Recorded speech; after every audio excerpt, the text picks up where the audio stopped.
Hey, this is Basil from British Car Forum, and today I'm going to be making a video showing you how to install the heater pipes behind the firewall on a Series I Jaguar EType.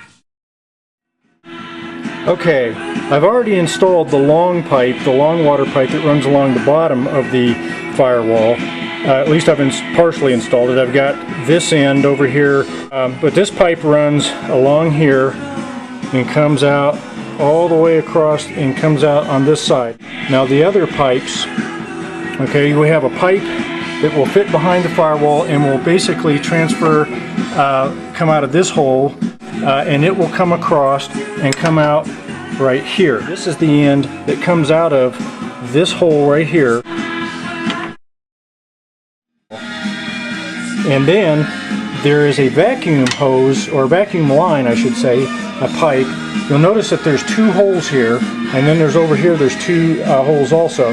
I went and looked at a friend of mine's Series I EType and found that the pipes were actually connected to the bottom holes, and the top holes were blanked off with just rubber grommets.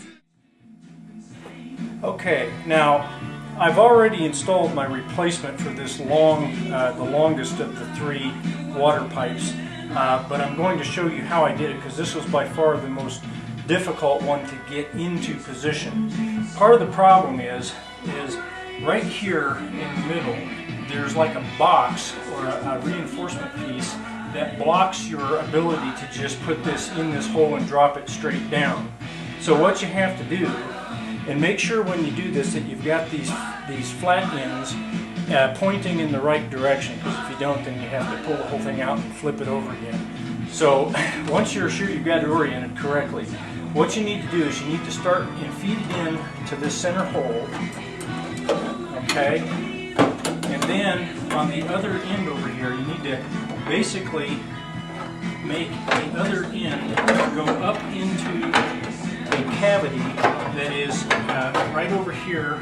I don't know if you can see this or not, but right over here on this side there's a cavity, and you need to get that end of the tube to go in there so that you can maneuver this end over here of the pipe to the left of this reinforcement box. That then will allow you to drop the whole thing down and then move it over. But the really difficult part is getting on the driver's side here, getting the pipe through the hole. So what you want to do, and this was more or less trial and error, let me go ahead and pull this out. Okay, what you want to do when you put this tube down in there is you want to have it oriented in a downward position like this, so that when you approach the hole from the other side on the firewall side, you can reach up and get like a Phillips head screwdriver or something in the end of the tube and pry it up in and out of the hole. You remove the windshield wiper motor, which is a bit of a trick, but it can be done. And then you can reach in and you'll see the other pipe into the pipe. I've already got, the far end riveted on, but this end of the pipe I can reach in and actually access it. Maybe. Here goes my watch. It's a little bit tricky, and you probably want to have somebody with small hands. If your hands are any bigger than mine, you might have a problem. But then you can reach in there and voila, you can push that through. And my next step is I'm going to be affixing the fastening plate to the other side and riveting it on, and I'll show you how that works in just a moment. Okay, now I took a little break to drill the holes in all of the new stainless steel water pipes and also in the stainless steel washers that fit on the other side of the firewall. That took a little bit of doing, but now I've got that all done, so I'm going to continue installing the pipes. Now, I installed the lower water pipe first, and I fixed one end of it to the firewall, but I left the other end free. That's to give me a little bit of wiggle room in case I need it, because now I'm going to install the vacuum line, which I've cleaned up and repainted. And I'm going to install it the same way that I did the lower water pipe. That is, I'm going to insert it here in the middle, and I'm going to push it all the way over until it's over into this cavity over here, just just above where the mirror sits, and then drop it down and slide it over to the right, like I did with the lower water pipe, and then try to get the ends of the pipes to come through the proper holes. So I'm going to pause while I do this, and I'll be back in just a moment.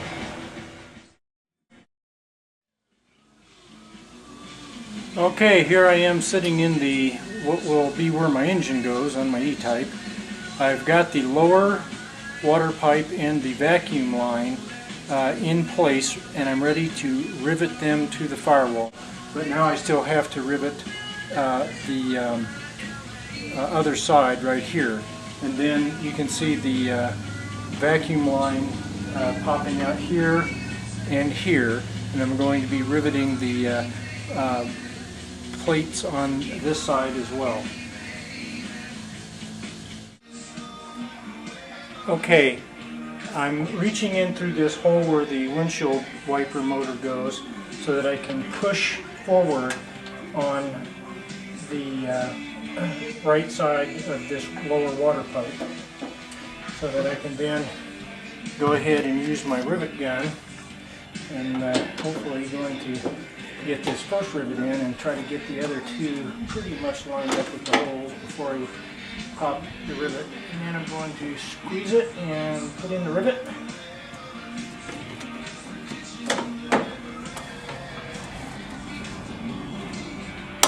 Okay, there we go.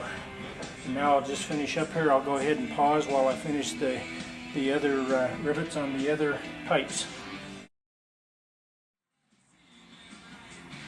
Okay, now that I've got the lower water pipe and the vacuum pipe riveted in place, now I'm going to install the first of the two upper water bypass pipes.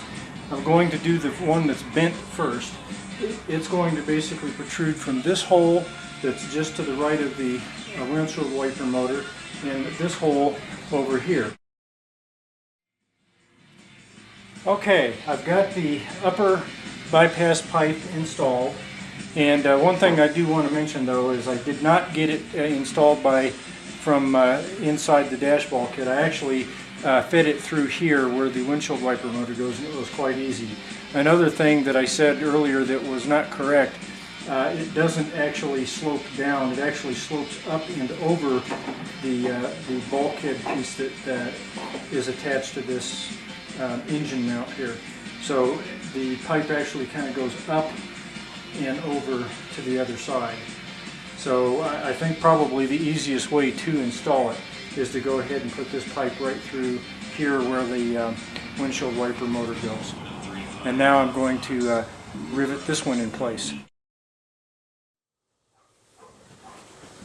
Okay, now I'm going to install the last water pipe, and it's the uppermost pipe that runs from the inlet to the water heater, and it runs over to the water heater control valve, and that's the one that does not have the tab on it for behind the firewall. Basically the end of the pipe that the water heater control valve attaches to. So I'm going to go ahead and install that one through this hole just like I did the other pipes.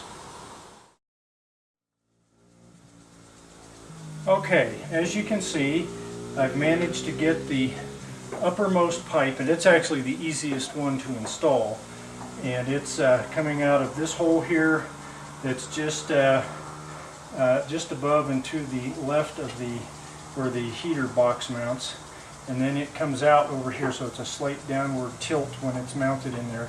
And this bare pipe here is where the heater control valve is mounted right here on the firewall.